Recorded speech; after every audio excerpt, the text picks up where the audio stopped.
está. Hoje nós temos como título da nossa reflexão da noite a caridade segundo o apóstolo Paulo. E nós colocamos aqui na lousa a caridade segundo Paulo. É uma reflexão bonita, aonde nos chama a atenção sobre a verdadeira caridade, aquela que nós precisamos aprender a realizar, a fazê-la. Que muitas vezes nós ajudamos os nossos semelhantes de uma forma ou de outra e nós falamos assim: estou fazendo caridade, eu fiz caridade. E podemos às vezes estar equivocados. Então, a caridade material é uma forma de nós iniciarmos e começarmos a aprendermos como devemos agir para chegarmos até a verdadeira caridade, que é a caridade espiritual, né? Quando eu chego com o Emílio, converso com o Emílio, o nome dele é Cabeção, converso com o Emílio daqui, de lá e papapá, né, oriento ele, eu estou fazendo uma forma de caridade, né, Emílio? Material. Mas quando ele vem conversar comigo, me puxar a orelha, falar sério comigo, ele está fazendo uma caridade espiritual.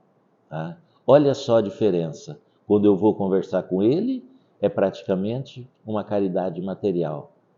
Quando ele vem conversar comigo, a sua forma de falar, de agir, de explicar, de colocar as coisas como é, como deve ser, tudo muda.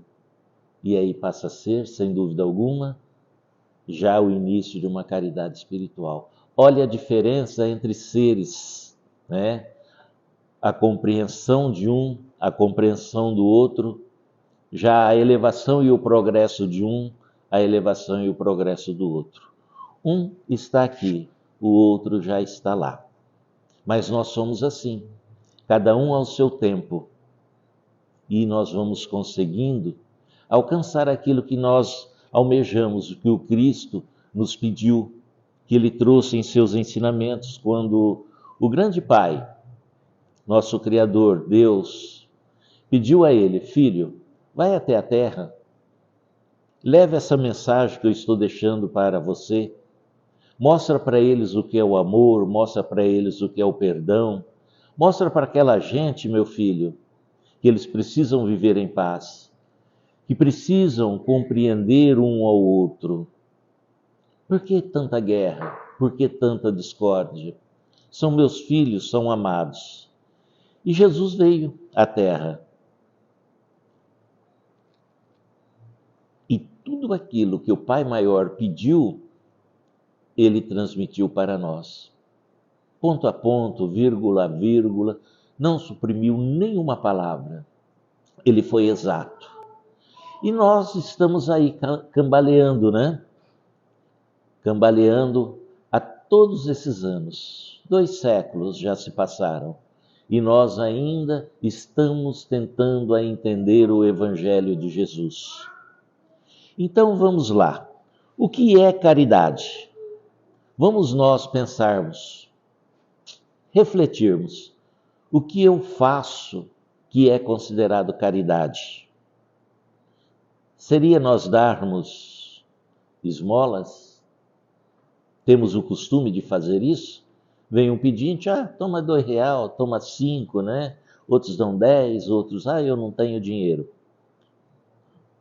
Seria darmos esmola? Seria nós levarmos comida aos necessitados? Como nós fazíamos aqui no centro, antes da pandemia, toda quinta-feira, no momento do jantar, nós fazíamos alimentação e distribuímos àquelas pessoas esse alimento. Comprarmos uma rifa beneficente. Quando nós compramos uma rifa para ajudar um semelhante nosso, um irmão que está necessitado, precisa fazer tratamento de saúde, precisa comprar roupas ou precisa alimentos. Bom, de uma forma ou de outra ele promove essa rifa e nós compramos. É considerado caridade? Olha só, fazer isso e muitas outras coisas daria a nós, sem dúvida alguma, a consciência tranquila. Poxa vida, eu ajudei, eu fiz a minha parte, eu estou tranquilo. A minha caridade, nesse dia, eu já fiz. Agora, se eu for mais tranquilo um pouco, eu aproveito aquele dia que eu ajudei e falo assim: a minha caridade, essa semana, eu já concluí com esse ato. Se eu for forgado mais um pouquinho, eu aproveito aquele momento e falo: a minha caridade desse mês, eu já promovi ela. E tem aqueles que faz a caridade anual, né? Ajuda uma vez no ano e está de consciência limpa. Como que nós somos? Aonde nós encaixamos entre estes? Hã? Ficamos com a nossa consciência tranquila quando levamos coisas materiais àqueles que necessitam? Estaríamos nós agindo, cumprindo com o nosso dever como cristãos que nós falamos que somos? Como que é? Vamos pensar um pouquinho? Vamos ver?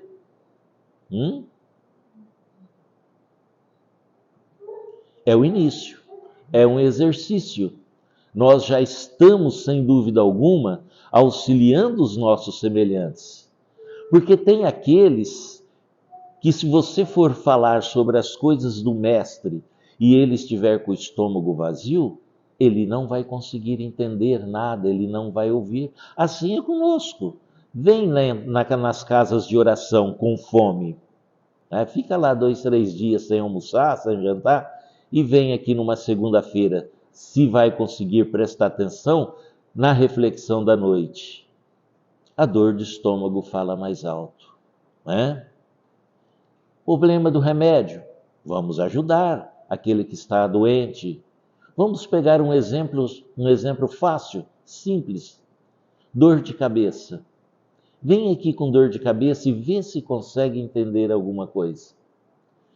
Então nós vamos doar remédio, vamos doar vestimenta e tantas outras coisas. Então é o início do exercício da caridade que nós precisamos aprender a fazer. Estamos conseguindo nesse momento a doar, a levar aqueles nossos irmãos que tanto precisam de ajuda. E muitas vezes nós conseguimos levar essa ajuda e ao chegar e para fazer a doação, nós não tomamos os cuidados necessários. Antes, o ideal é conversar, dialogar, sentir um pouco daquela pessoa, da necessidade, de como que está ali. E depois, vendo da necessidade, nós pedirmos autorização para ver se ele quer receber esse auxílio, seja ele qual for. O auxílio espiritual fica mais fácil, porque, primeiro, não precisa dispor de meios financeiros, de forma alguma. Nós podemos fazer o auxílio espiritual levando uma palavra amiga, aconselhando, fazendo as nossas orações, emitindo o nosso pensamento de forma positiva àquele que tanto necessita, nas nossas orações, no momento de acordar, no momento de dormir, nesse momento que nós estamos aqui reunidos em um só coração, em um só sentimento, num único objetivo, lembrarmos daquele que necessita e levar o nosso pensamento pedindo à espiritualidade que auxilie. Se nós assim conseguirmos fazermos, mas de forma natural, aonde estamos disponibilizando esse sentimento de todo o coração, sermos gratos por esse momento, nós estaremos começando a trabalharmos a caridade espiritual. Porém, a caridade espiritual, ela precisa estar livre de toda e qualquer forma de barganha. E nós temos uma facilidade de barganharmos que nunca vimos igual, né? Bom, olha só, eu vou ajudar fulano que está precisando, porque se eu ajudar fulano, eu vou receber benefício da espiritualidade. Olha a nossa forma de pensamento, né? Não, eu vou ajudar fulano, porque eu ajudando essa pessoa, eu não vou mais ficar doente. E aí nós vamos fazendo uma troca entre o oferecer, entre o dar e o receber. Não é caridade. Nós estamos dando a César o que é de César, quando fazemos qualquer tipo de troca, seja ela mental ou não. Olha só como é sério. A verdadeira caridade é aquela que nós oferecemos o auxílio àqueles que precisam, mas jamais corre qualquer tipo de pensamento em nós de recebermos qualquer coisa em troca. Aí começamos a colocar em prática aquilo que Jesus pediu para nós, né? Que foi dar ao nosso semelhante com uma mão, mas a outra não ficar sabendo. O que a direita oferecer, a esquerda não precisa ficar sabendo. Começa assim. E Paulo foi muito sábio quando escreveu as suas cartas às comunidades da época. E essa caridade, segundo o apóstolo Paulo, ele fala muito próprio para nós. Ele se coloca de uma forma onde nós podemos sentir, podemos observar o quanto é profundo a fala de Paulo. Veja só, cada um recebeu um panfleto desse, tá? É a fala de Paulo. Eu não vou ler ele, para depois a gente começar a trabalhar cada parte dessa frase de Paulo.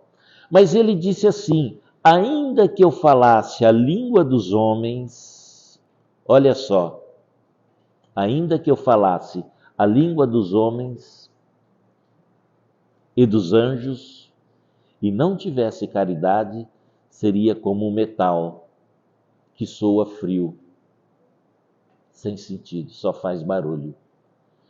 Olha como é interessante isso aqui, tá? E depois nós vamos ver no decorrer o que Paulo nos ensina. Só que nós, pegando o Evangelho segundo o Espiritismo, está aqui, todos os ensinos morais de Jesus está aqui, tá? Nós vamos ver lá no capítulo 17, no item 4, quando Kardec diz que todos os deveres do homem se encontram resumidos na máxima: fora da caridade não há salvação. E essa palavra salvação, nós podemos entender ela como libertação. Nós libertarmos dos nossos erros, das nossas mazelas. Olha como vai aprofundando quando nós procuramos o sentido da palavra. E Kardec vai mais longe ainda. Na mesma obra, no mesmo capítulo, no mesmo item, quando ele diz: reconhece-se o verdadeiro espírito pela sua transformação moral. Isso nos chama atenção. Pela sua transformação moral e pelos esforços que faz para domar as suas más inclinações. Olha só, transformação moral, esforço para mudar as nossas más inclinações, os nossos pensamentos ruins, as nossas ações. Seria o nosso sim, sim, o nosso não, não, como nós vamos expressar. diante daquele que nós estamos tratando, conversando.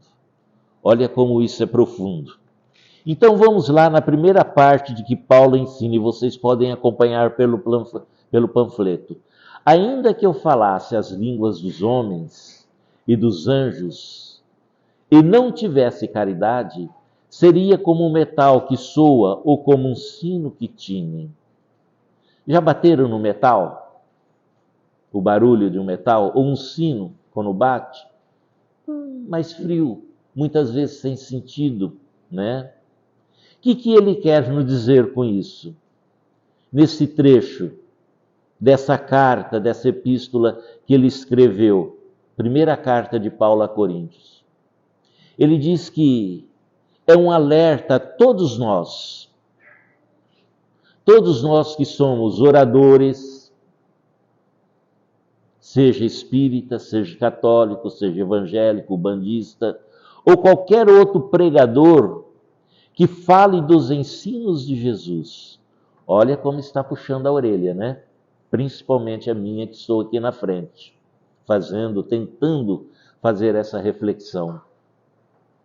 E diz Paulo, a gente interpretando aquela fala dele à comunidade que ele escreveu essa primeira epístola, de nada adianta ser belo, de nada adianta ser bela a palavra e pobre as ações. A gente fala bonito, né? Usa palavras difíceis, fala bem, encanta as pessoas com a nossa forma de expressar. E Paulo está falando aqui que nada adianta ser belo, ter a palavra belo, mas as nossas ações serem pobres. Precisamos ter boas ações. Precisamos ter muitas ações. Porque veja só, se nós entrássemos no reino dos céus pela nossa palavra, levando em consideração essa existência, aqueles que falariam bem, que falam bem, estaria na frente dos outros, né? Sem levar em consideração a parte moral. E aqueles que não falam, que são mudos, que não conseguem expressar a palavra? Então é pelo sentimento, é pelas ações. Isso sim, tá? Então ele pede aqui para nós mudarmos a nossa forma íntima. A nossa luta deve ser constante contra as nossas imperfeições. E esta deve fazer parte de nossa vida. E principalmente daqueles que procuram divulgar os ensinos de Jesus. Olha a responsabilidade daqueles que estão divulgando os ensinos de Jesus. Se não cai naquele erro, né?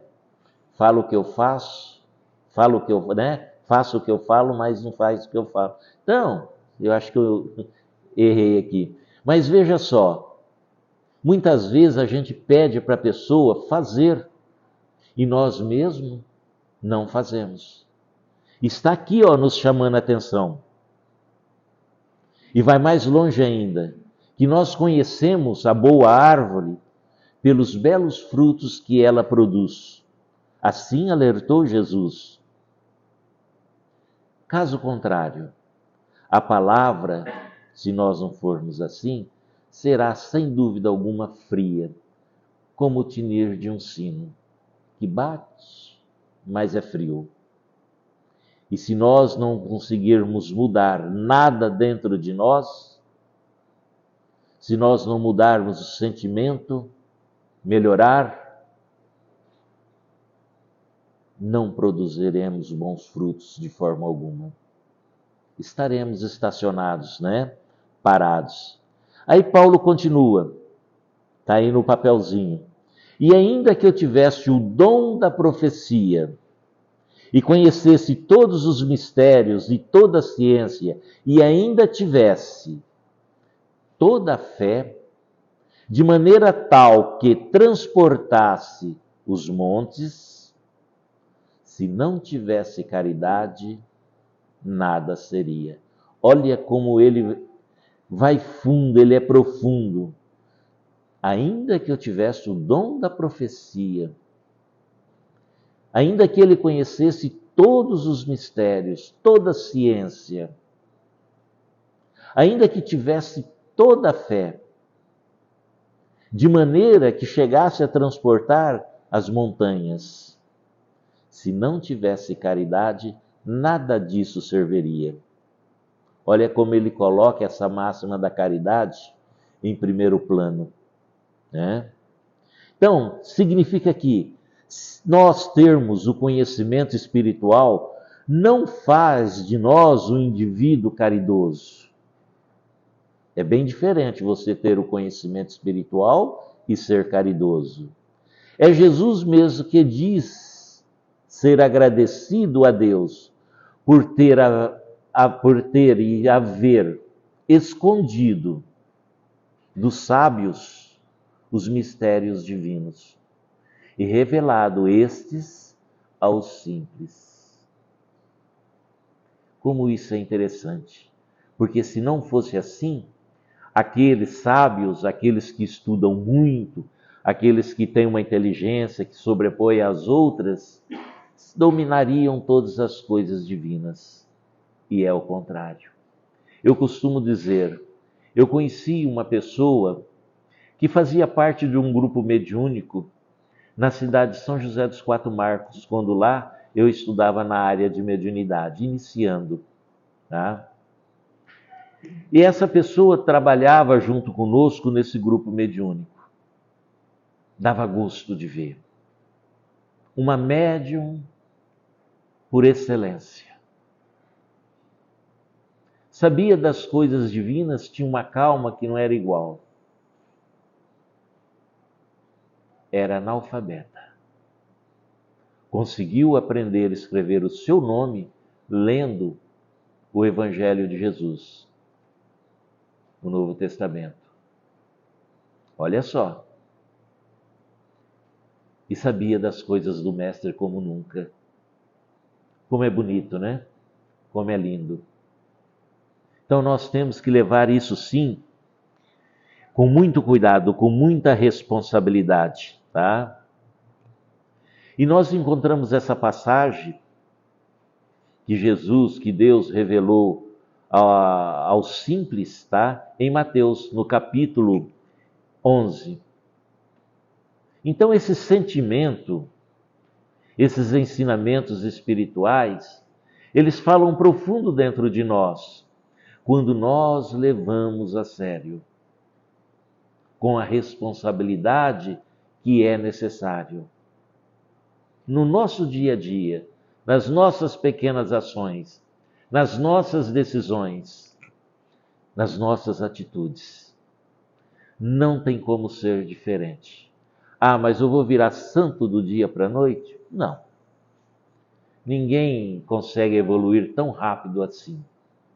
Mas nós conseguimos começar a mudar os nossos passos, a caminhar de forma lenta, mas com passos precisos, sabendo que nós estamos no caminho correto. Que nós estamos levando a sério quando Jesus disse: eu sou a verdade, o caminho e a vida. Seguir as suas verdades, trilhar no seu caminho, é ganhar a verdadeira vida. É isso que nós queremos, é isso que nós almejamos, é o nosso objetivo, né? Então vejamos, a fé não é sinônimo de caridade, pois sem obras é morta. Ah, é preciso ter fé para ganhar o reino dos céus. Que bom! Vamos praticar a fé raciocinada, aquela com conhecimento. Mas a gente fica praticando a fé, praticando a fé, praticando a fé, sem obras. Sem obras. E quais são as obras que Jesus pede para nós? Simples. O Evangelho de Jesus, ele não é complicado. É que pessoas igual eu, a primeira coisa que ela faz é complicar. Por ser teimosa, por ser orgulhosa, vaidosa, por não aceitar a realidade. E assim vai. Mas também procura mudar, procura melhorar. Quantas encarnações será necessário? Hã? Né, Josi? Quantas? A Josi já vai para o céu rapidinho. Agora o Marcão da vida demora. Né? Então veja só. É assim. Nós precisamos levar em consideração que é preciso trabalhar para que possamos ganhar o reino dos céus. Não é?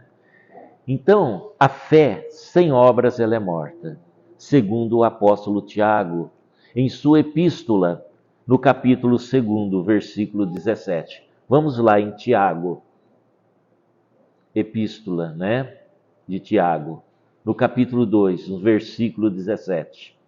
E nós vamos encontrar toda a narrativa dele, confirmando que a fé sem obras ela é morta. Com a afirmativa de que mais fé que tivermos em Deus, em nossas próprias forças, nada seremos se nós não tivermos caridade. Eu tenho fé, eu acredito em Deus, eu estou passando por momentos difíceis, mas eu tenho fé. E só fica na palavra. Obras, nada. É melhor você ir auxiliar aqueles que necessitam, começando pelos animais, pelo nosso próximo e assim por diante. Fazer visita nos hospitais, que eu não faço. Fazer visita no lar dos idosos, que eu não faço. Conversar e dialogar com uma pessoa, auxiliando ela, tentando mudar a sua forma de pensamento, como nós temos aqui a sala ali própria, preparada para o atendimento fraterno, que eu não faço. Então vejamos só, onde estão as minhas obras? E eu ainda falo que tenho fé? Isso é complicado, né? Precisamos reavaliar toda essa situação. E continue assim, veja lá, no terceiro parágrafo aí, Paulo diz assim: e ainda que distribuísse toda a minha fortuna para sustento dos pobres, e ainda que entregasse o meu corpo para ser queimado, e não tivesse caridade, nada disso me aproveitaria. Vamos pensar? Vamos entregar nossa fortuna para sermos caridosos? Entregaremos nossa fortuna e, além do mais, vamos oferecer nosso corpo para ser queimado, vivo. Se não tiver obras,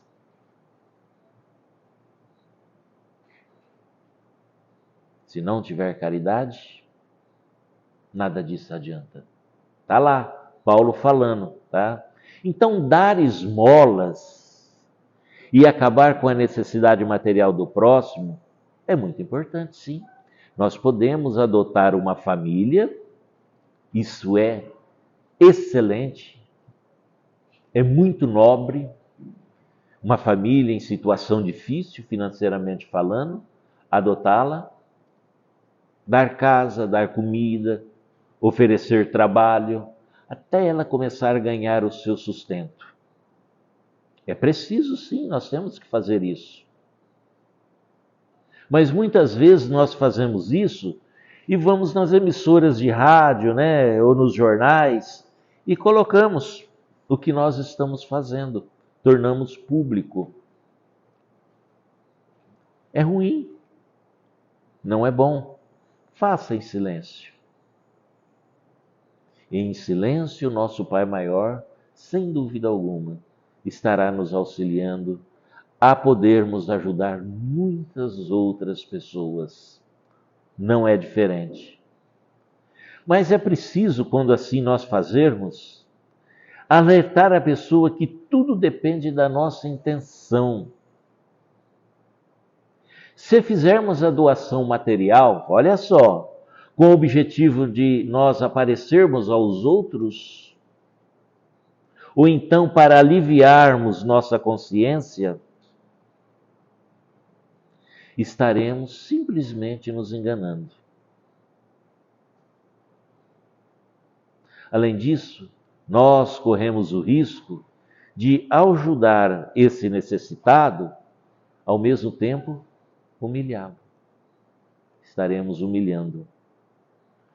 E ao mesmo tempo, nós podemos estar conquistando algum desafeto. Olha como é sério. Então, ao doarmos, vamos tomar o cuidado necessário. Vamos zelar. Vamos conversar. Pedir se eles aceitam essa doação, seja ela qual for. Muitas vezes nós vamos na casa das pessoas orar. Simplesmente chega aquele grupo de pessoas, nós viemos orar em sua casa, coisa e tal, e de repente a pessoa não quer isso aí. Ela precisa querer também, né? E termos esse cuidado de, ao adentrarmos na casa de um nosso semelhante, nós levarmos a paz e não a contrariedade. Outro item aqui. A caridade, segundo Paulo, é sofredora, é benigna. A caridade não é invejosa, não trata com leviandade, não se ensoberbece, quer dizer, não é vaidosa. A pessoa que trabalha e que trata e que coloca em prática diante dos semelhantes a caridade, ela não é, em primeiro lugar, vaidosa, essa pessoa. E a caridade também não pode ser assim, porque nós damos essa conotação aos nossos atos, né? O apóstolo então mostra aqui para nós que a verdadeira caridade, ela traz a resignação, que é o entendimento das dificuldades da vida como obstáculos a serem vencidos. E olha como ela transporta tudo isso agora para nós, individualizando essa caridade para conosco mesmo. Olha como que isso é importante. Somos caridosos conosco mesmo?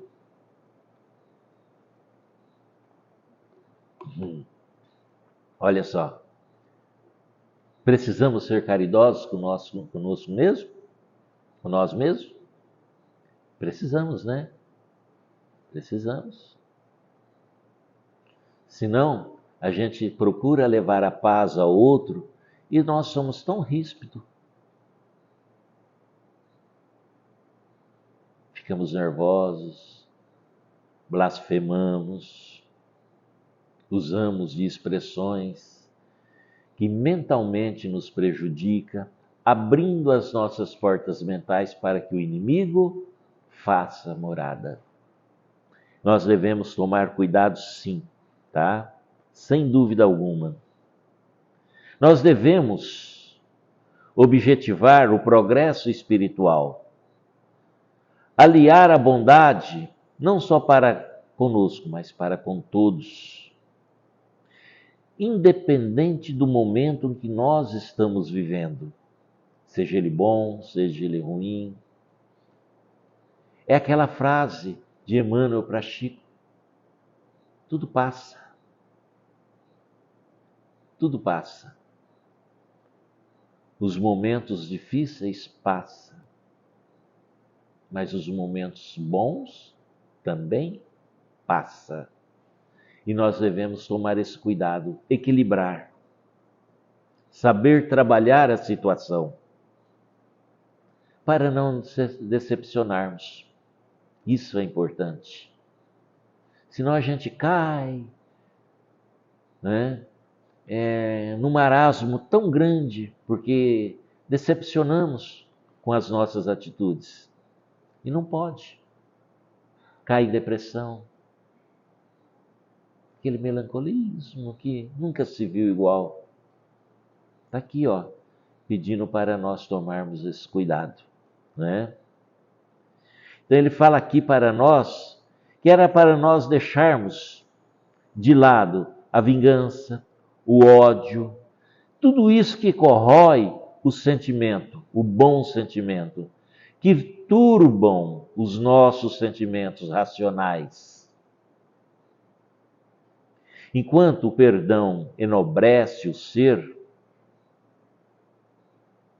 a mágoa, a vingança, o que ela faz?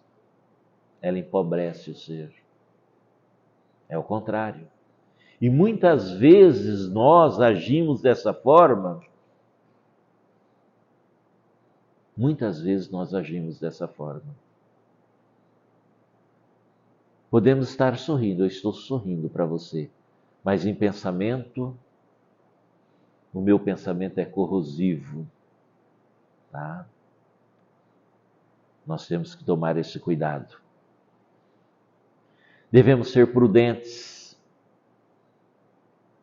Essa prudência deve fazer parte do nosso dia a dia. E sermos prudentes é o primeiro passo que estamos dando para chegarmos à caridade. Não devemos ser levianos, porque a leviandade traz para todos nós consequências inesperadas. E o orgulho contribui para que nós nos afastamos da divindade. O orgulho é muito perigoso, né? E continua Paulo, a caridade não se porta com indecência.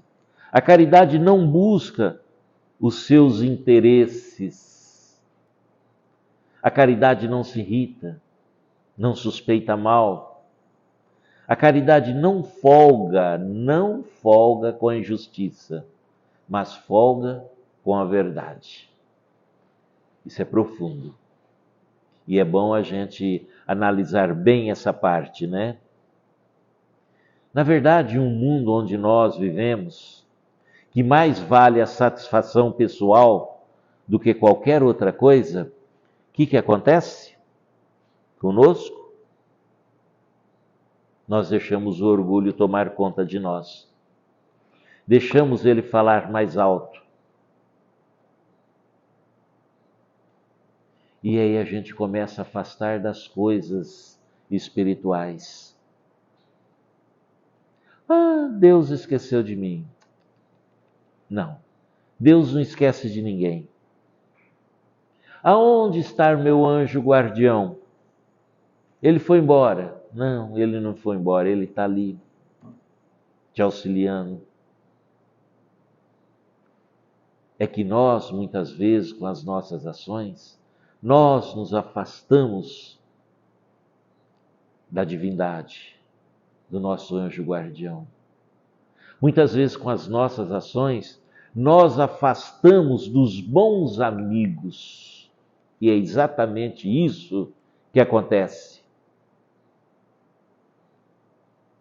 O nosso comportamento ele não é tão bom. E aí a gente começa, sem perceber, a afastar daquelas pessoas que poderiam nos auxiliar e que podem nos auxiliar para nós não cairmos nesse erro. E começa a trazer para perto de nós exatamente aqueles outros que estão na nossa mesma sintonia. E aí, haja caminho para andar, né? Caminho da facilidade. Então, quando nós, assim, estivermos começando a agir, nos afastando de um momento ou de outro, das pessoas que nos podem socorrer, vamos lembrar de Mestre. Vamos pedir a Ele auxílio, para que não possamos afastar daqueles que vão puxar a nossa orelha. Vem cá, deixa eu torcer esta orelha. Se arrume. melhore, olhe o caminho correto a seguir. E a gente então começa a trilhar novamente no verdadeiro caminho. Caridade para conosco mesmo. E muitas vezes nós estamos acostumados nos grupos de WhatsApp escrevermos lá gratidão, gratidão, gratidão, gratidão, mas de uma forma tão mecânica, tá? Tão leviana, que qualquer coisa a gente coloca gratidão para simplesmente sermos agradáveis aos outros. E esquecemos de observar o quanto essa palavra significa. Sermos gratos é muito mais do que nós escrevermos lá gratidão. É através dos nossos atos, do nosso comportamento, que nós conseguimos mostrar a verdadeira gratidão. É através dos nossos atos, do nosso comportamento, que nós conseguimos mostrar a verdadeira caridade. Aquela que Paulo pediu, aquela que o Mestre nos mostrou e nos deu como exemplo. A paz de Jesus a todos os corações. Obrigado por tudo.